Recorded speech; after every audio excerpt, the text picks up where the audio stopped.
Olá, boa noite. O que fazer em caso de queimadura? Remédios caseiros são eficientes para aliviar as dores? Quais são os principais acidentes domésticos que podem causar queimaduras? Como se recuperar depois de um acidente? Quer saber mais a respeito do assunto? Então fique ligado no Jornal da UFO.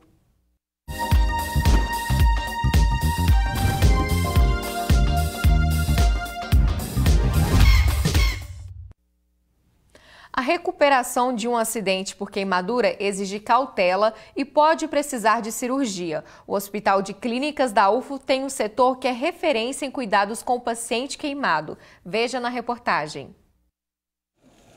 Esquentar a água é uma tarefa simples, mas por um descuido oferece perigo, já que é uma das formas mais comuns de se queimar. Em Uberlândia, quem passa por esse tipo de situação pode ser encaminhado para o setor de cirurgia plástica e queimaduras do Hospital de Clínicas. Aqui é um centro de referência da região, né? Somos a única unidade de queimados da região e os pacientes vêm encaminhados de várias cidades, tanto daqui quanto de todos da região. Tem que existir um direcionamento. Então, geralmente o paciente chega na UAI, né, ou é encontrado e aí o corpo de bombeiros que traz. A cada ano, aproximadamente 1 milhão de pessoas sofrem queimaduras no Brasil. Anualmente, o HC-UFO tem uma média de 45 internações por queimadura, mas o número varia. Até agosto deste ano, 46 pacientes ficaram internados. Já a taxa de ocupação de leitos pode chegar a 80%. De acordo com a Adriana, quando há dificuldade de cicatrização da queimadura, pode ser necessário uma intervenção cirúrgica. A intervenção cirúrgica são para as queimaduras de grau mais profundo. Então, quando a gente vê que a queimadura vai demorar a cicatrizar, porque acaba dependendo, uma queimadura de segundo grau, ela pode cicatrizar sozinha, né? Mesmo um segundo grau profundo. E às vezes cicatriza sim. Mas quando a gente percebe que ela está muito atrasada, a gente pode fazer um enxerto. Pega a pele fina de um lugar e coloca nessa área para cobrir e ajudar na recuperação. As de terceiro grau todas precisam de enxerto. Ou alguma outra cirurgia, né? Algum tipo de retalho, mas o mais frequente é o enxerto. Para participar do Jornal da UFO de hoje, nós convidamos as dermatologistas Ana Cláudia Mendes. Boa noite, doutora Ana Cláudia. Boa noite, obrigada pelo convite. Nós que agradecemos. E também aqui ao meu lado está a doutora Thaís Martins. Boa noite, seja bem-vinda. Boa noite, obrigada pelo convite. Obrigada. Nós vimos agora há pouco na reportagem, logo no início, a água em ebulição. Ela pode estar ligada, doutora, a um dos principais acidentes domésticos, envolvendo principalmente crianças? Sem dúvida nenhuma, tanto a água quanto o óleo quente, que também é muito comum nas casas, né? E isso acontece diariamente, tanto a água em ebulição, óleo quente, a criança tá lá brincando perto da cozinha, vê lá o cabo da panela, sem saber o que tem lá dentro, puxa, e aí aquele líquido acaba vindo em contato com a pele da criança. Isso é muito comum de acontecer e está entre os acidentes mais comuns nas crianças que causam queimadura. E geralmente acontece de bolhas surgirem, doutora. O que fazer? Então, geralmente é uma dúvida muito comum, né? Quando aparecem essas bolhas. Essas bolhas ocorrem quando já está numa queimadura no segundo grau e a gente indica não perfurar essas bolhas. Porque quando perfura, essas bolhas podem infeccionar e criar uma infecção secundária no local da queimadura, atrapalhando o tratamento, dificultando até a cicatrização, deixando até cicatrizes.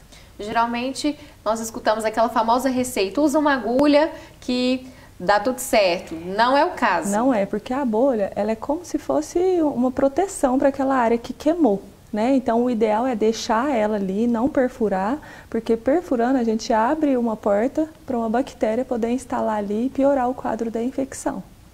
Então, fica a dica importante. Doutora Ana Cláudia, nós vimos a importância que esse setor tem no Hospital de Clínicas da UFO. Em quais casos que é necessário que haja essa intervenção cirúrgica? Então, o que acontece? Primeiro, a gente precisa entender quais são os graus e quais são as diferentes gravidades dessas queimaduras. Uma queimadura solar não tem a mesma gravidade de uma queimadura elétrica, por exemplo, né? Uma queimadura que tem bolhas, uma queimadura de 2º grau profundo ou de 3º grau, ela é muito diferente de uma queimadura de 1º grau.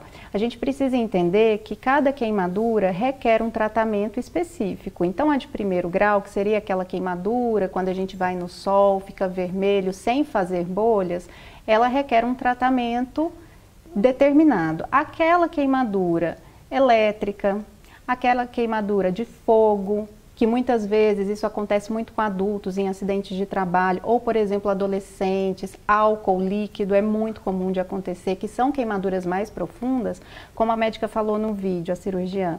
A partir do 3º grau precisa fazer enxerto ou utilizar algum outro tipo de curativo, então precisa entender qual é a gravidade dessa queimadura para instaurar o tratamento determinado para ela, entendeu?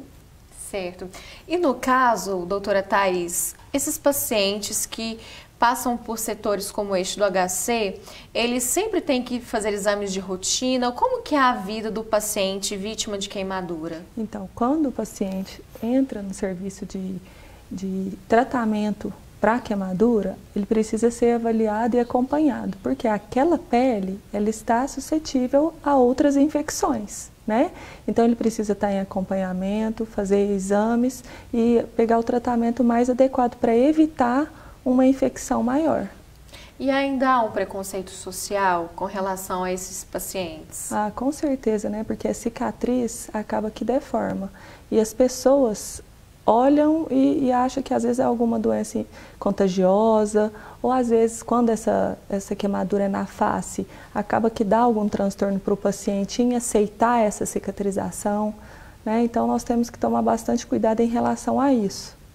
Certo, agora nós temos uma pergunta que vem de um telespectador do Jornal da UFO, olha só. Gostaria de saber qual é a diferença entre a queimadura de 1º, 2º e 3º grau? Como é que eu vou saber identificar isso? Doutora Ana Cláudia, então a gente já falou mais ou menos quais são as diferenças, mas o fundamental para a pessoa entender, facilmente conseguir identificar em casa, aquela queimadura, quando a gente pega sol e fica levemente avermelhado, que as costas ficam doendo, mas sem fazer bolhas, essa é a queimadura de 1º grau. Essa, na maioria das vezes, um tratamento em casa, domiciliar, ela vai descamar e vai resolver. Inclusive, nós temos nesse momento imagens na tela desse tipo de queimadura. Isso, exatamente.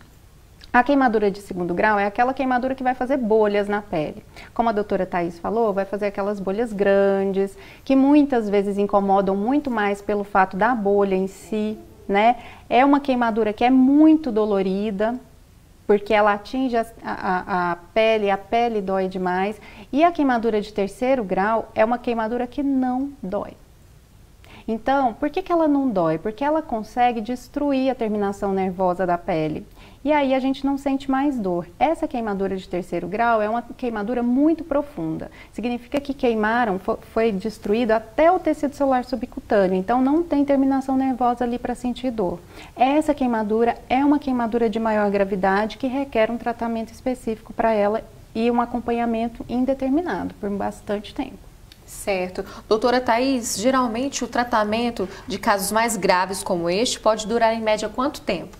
Depende da extensão da gravidade, né, da área queimada.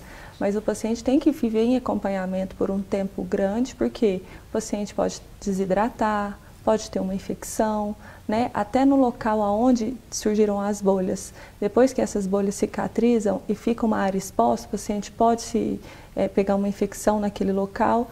Então vai depender do tamanho da área que sofreu essa queimadura. Ok. Temos mais uma pergunta. A minha dúvida é a seguinte, eu gostaria de saber se tem como ter algum tipo de queimadura com exposição ao sol. Pode explicar pra gente, doutora Thaís? Posso, então. Geralmente, essas queimaduras causadas pelo sol são as queimaduras de 1º grau. Então, são aquelas queimaduras que deixam a pele avermelhada, que o paciente sente um pouco de dor e que não vão formar bolhas, porque elas são geralmente queimaduras de 1º grau. Quando acontecem a formação de bolhas, aí sim já é a queimadura de 2º grau. Então, com certeza, a exposição ao sol sem os fatores de proteção solar, sem protetor solar, nos horários inadequados, com certeza pode causar uma queimadura solar.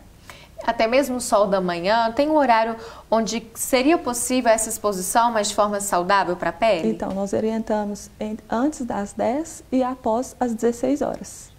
Evitar o sol nesse período, porque a radiação é mais forte, né? E é um horário que, se o paciente for se expor, ele tem uma chance maior de ter queimaduras. Ok. E doutora Ana Cláudia, hoje muito se fala sobre a carência de vitamina D. Sim. E seria o sol, então, o fator que vai ajudar a pessoa a equilibrar esses níveis. Mas como que entra, então, a queimadura por radiação solar nesse caso? Certo. Eu quero só complementar uma coisa que a Thaís falou ali antes desse assunto, antes de entrar nesse assunto da vitamina D, que é um assunto bem extenso, é que a gente tem que prestar muita atenção no nosso tipo de pele. Então, nem todo mundo consegue se expor ao sol da mesma maneira no mesmo tempo. Quem é muito branquinho, com certeza vai ter uma queimadura solar muito antes de uma pessoa que é morena. Então, a gente tem que prestar atenção nos nossos sinais, né? A gente tem que prestar atenção no nosso tipo de pele, como que a nossa pele reage ao sol, porque as pessoas que têm um fototipo muito baixo, fototipo 1, fototipo 2, o que é isso? São aquelas pessoas muito claras, pele clara, cabelo claro, olho claro, que se queimam com facilidade. Essas pessoas, mesmo no sol antes das 10 da manhã, se elas se expuserem sem proteção solar durante um longo período, elas vão se queimar. E uma pessoa mais morena, ela provavelmente vai demorar mais tempo para ter uma reação solar, uma reação à radiação UVA e UVB, que é a radiação solar. Então, a gente tem que prestar atenção nos nossos sinais. Eu, por exemplo, que sou muito branquinha, com certeza não vou conseguir ficar 5 minutos no sol, pode ser às 10 da manhã, que eu vou me queimar, com certeza. Então, isso é muito importante a gente entender, né? Que nem todo mundo vai conseguir ir lá para o clube e ganhar um bronzeado, vai se queimar. Às vezes vai ficar vermelho, ao invés daquele bronze esperado. E esse vermelho é a própria queimadura em si, né? Então, a gente tem que prestar atenção. Entrando no assunto da vitamina D, o que acontece hoje? Houve um boom sobre essa preocupação em relação à vitamina D e com razão, ela é uma vitamina muito importante. Ela tem uma função hormonal no nosso corpo. Então é super importante que a gente tenha níveis adequados de vitamina D. Hoje, o que a gente já sabe sobre a produção de vitamina D? A gente não precisa se expor totalmente, o corpo inteiro. E a gente sabe também que a vitamina D ela é produzida nos horários de radiação UVB mais alta. Quais são esses horários? Entre as 10 e as 16 horas. Então é naquele horário que, em teoria, o sol está mais forte e a gente iria se queimar mais facilmente. Então o que a gente orienta para o paciente que tem deficiência de vitamina D? Veja bem, não é para todo mundo, para o paciente que tem deficiência de vitamina D. Expõe áreas do seu corpo que você não costuma expor todo dia. Então, se você normalmente não expõe suas pernas, põe lá suas pernas 20 minutinhos no sol nesse horário. Umas 2, 3 vezes por semana, até conseguir pegar um solzinho. E aí é interessante até que fique um tempinho mesmo nesse horário, tá? Mas não precisa se expor o corpo inteiro. Hoje a gente sabe que uma área pequena do corpo pode sim produzir vitamina D suficiente para a gente ter níveis normais.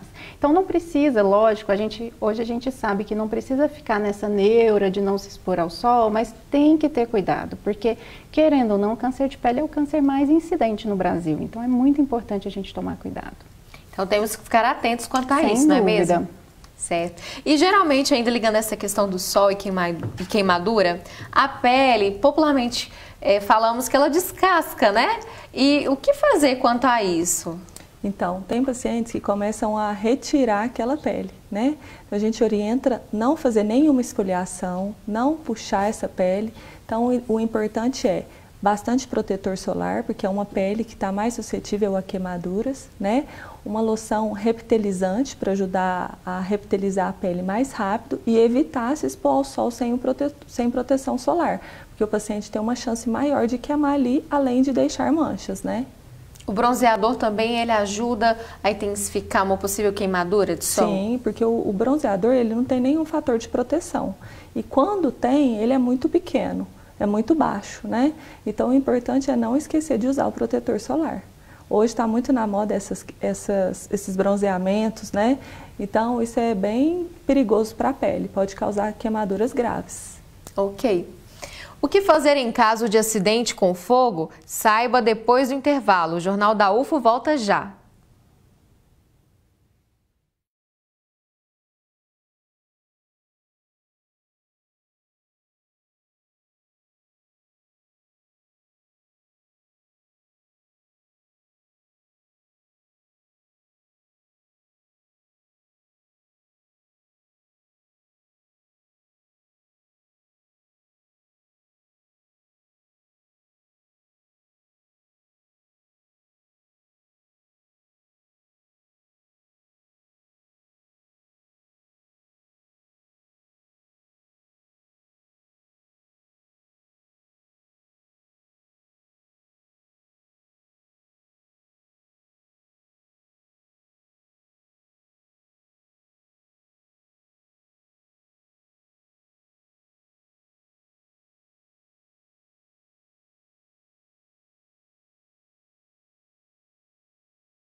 É sempre bom lembrarmos sobre a prevenção de acidentes por queimadura e falar dos primeiros socorros. Veja o alerta dos profissionais que atendem esses casos. Miriam é enfermeira do setor de queimados do Hospital de Clínicas de Uberlândia da UFO há 30 anos. Ela explica que as pessoas não têm noção do quanto é perigoso ter materiais inflamáveis, como álcool, em casa. As pessoas estão negligenciando principalmente o uso do álcool líquido, né, que usa de forma indiscriminada nas residências, né, às vezes para limpeza, às vezes para cozinhar ou aquecer o alimento ou acender churrasqueira, e isso vem ocasionando muitos acidentes. Segundo este tenente do 5º Batalhão do Corpo de Bombeiros, as principais vítimas de queimadura são crianças. E existem 3 tipos muito comuns desse tipo de acidente. Queimadura térmica, queimadura química e queimadura elétrica. A queimadura térmica, é o tipo de queimadura que às vezes a pessoa deixa ali uma panela ali no fogão, com uma água, por exemplo. A criança vem ali, coloca a mão e derrama ali aquele líquido ali quente sobre ela. Nós temos também a queimadura química, que é quando deixa algum produto, por exemplo, ácido, ali no alcance da criança, ela vem, pega aquele líquido ali, abre, derrama no corpo, vai ter uma queimadura química. E nós temos aí também a queimadura elétrica, que é quando ali a criança ela pega algum metal, coloca ali um exemplo, né? Coloca na tomada, e aquilo ali, como ele é condutor de eletricidade, aí o choque ali, dependendo da situação, vai também queimar ali, sendo aí uma queimadura elétrica. De acordo com o Corpo de Bombeiros de Uberlândia, em 2016 foram registrados 13 acidentes por queimadura. Em 2017, esse número subiu para 17. Em caso de acidentes graves, o tenente reforça a importância de acionar rapidamente os bombeiros. Deparou com uma situação dessa, liga o 93, de imediato nós vamos deslocar para o local para poder tomar ali realizar as atividades ali até a chegada no hospital. A nossa principal dica é para proteger as crianças, evitando que elas entrem no ambiente da cozinha. Porque criança na cozinha com certeza pode gerar algum tipo de acidente.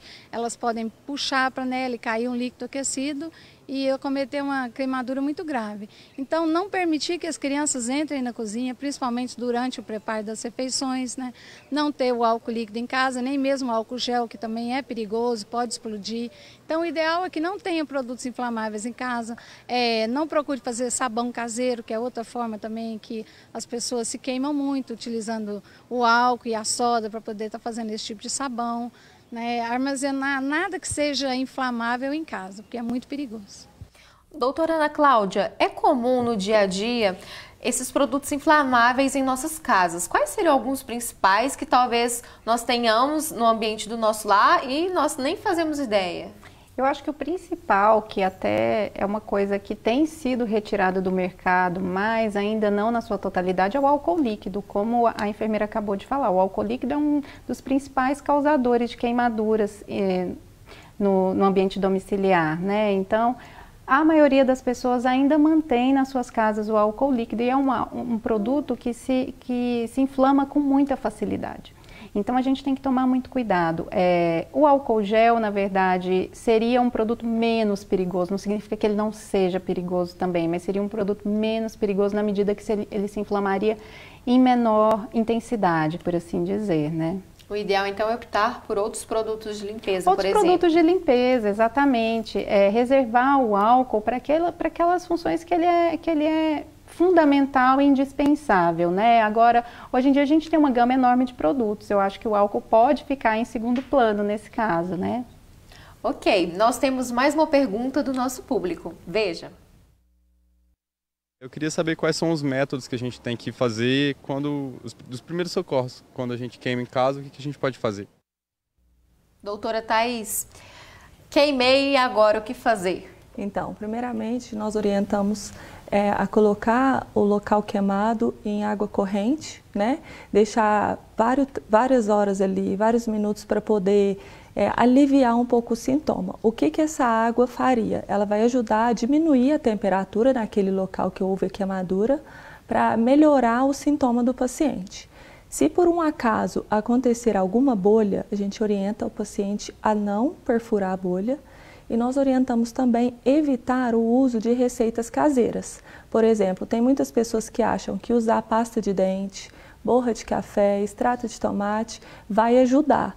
Isso não vai ajudar, pode até atrapalhar o tratamento, porque como fica aquele produto pegajoso em cima da lesão, até retirar e às vezes pode até causar uma reação alérgica àquele produto.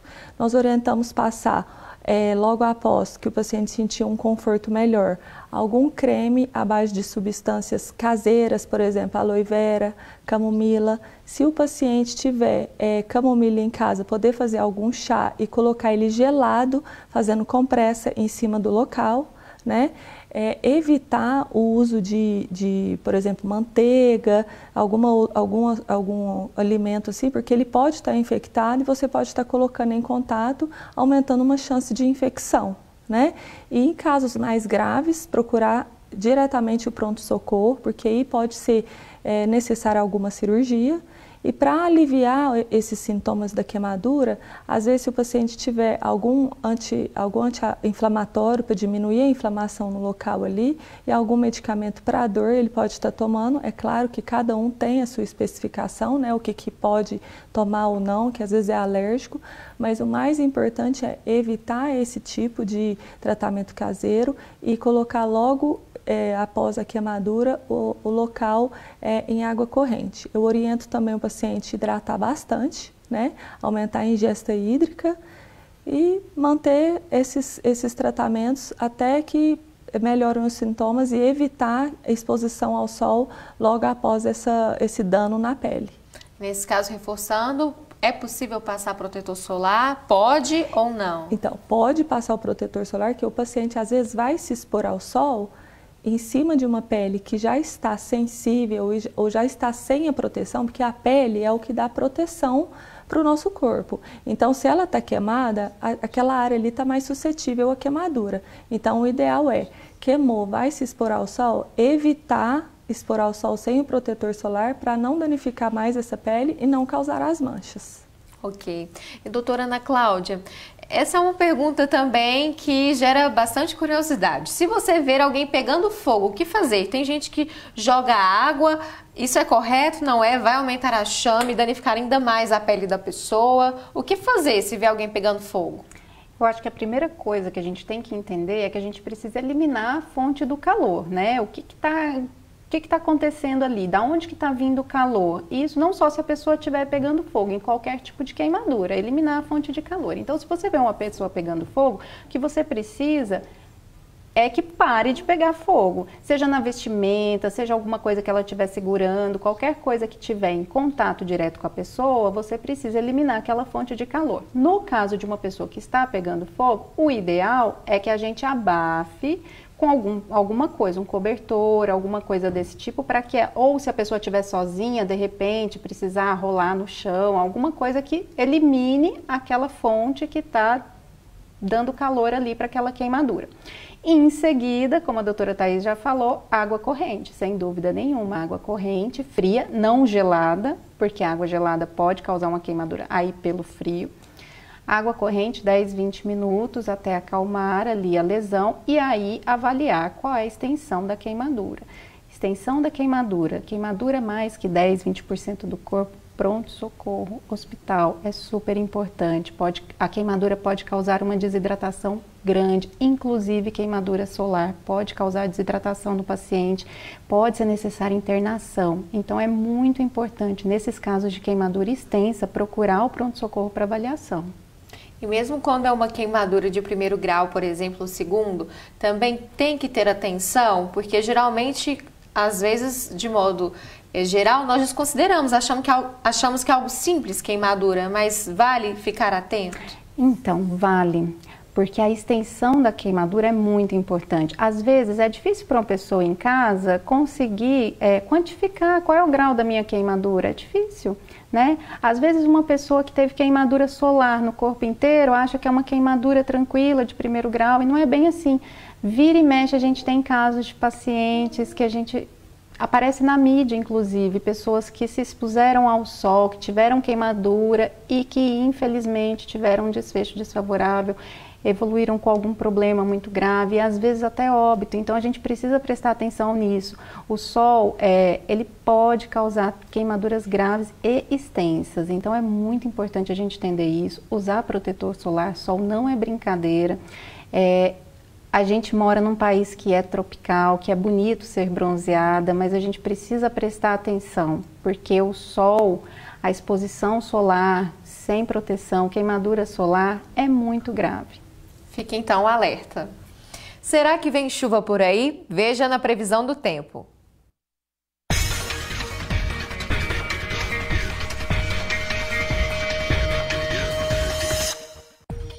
A sexta-feira chega parcialmente nublado em Uberlândia. As temperaturas ficam entre 16 e 27 graus. Em Monte Carmelo, a sexta fica nublada, com pancadas de chuva o dia todo. Mínima de 14 e máxima de 29 graus.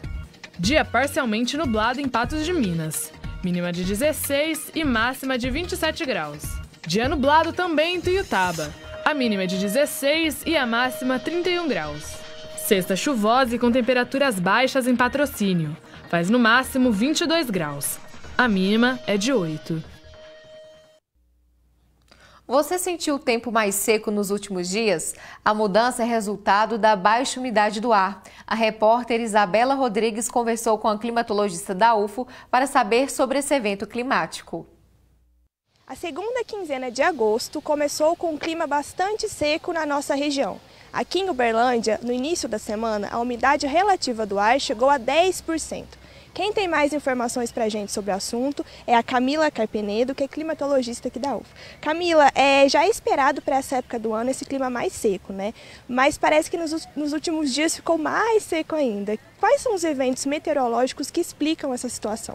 Bom, na verdade, no período de inverno, realmente a umidade relativa do ar ela é mais baixa. No mês de agosto é um mês onde a umidade relativa ela é mais baixa em relação ao resto do ano. Então a gente espera sempre umidade entre 50% e 60% no mês de agosto. Contudo, como você mesmo disse, né, os dados aqui da Estação Meteorológica localizado aqui no Campo Santa Mônica, da UFO, então foi observada umidade relativa de 10% nos últimos dias. Essa baixa umidade relativa, associada a altas temperaturas, então nós tivemos temperaturas máximas observadas durante a tarde de 31, 32 graus Celsius, então esteve associada com uma massa de ar seco e quente sobre o estado. E qual que é a previsão para os próximos dias? Tende a continuar esse tempo mais seco ou não? Bom, já existe uma frente fria que está avançando em direção ao estado, então, segundo a previsão do CPTEC-INPE, entre hoje e amanhã há possibilidade de precipitação e, consequentemente, a umidade relativa ela vai aumentar. Que boa notícia, então, né? Obrigada pelas informações, Camila. Então, fica aí o alerta para todo mundo. Isabela Rodrigues, para o Jornal da UFO. Obrigada, Isabela, e também a doutora em meteorologia da UFO, Camila, pelas informações tão importantes.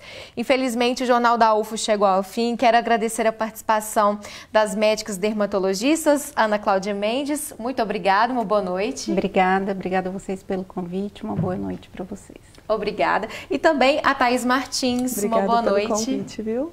Boa noite. Obrigada. Para você, o que é felicidade? Esse é o tema do Jornal da UFO de amanhã. Não perca! Te espero às 7 da noite. Até lá!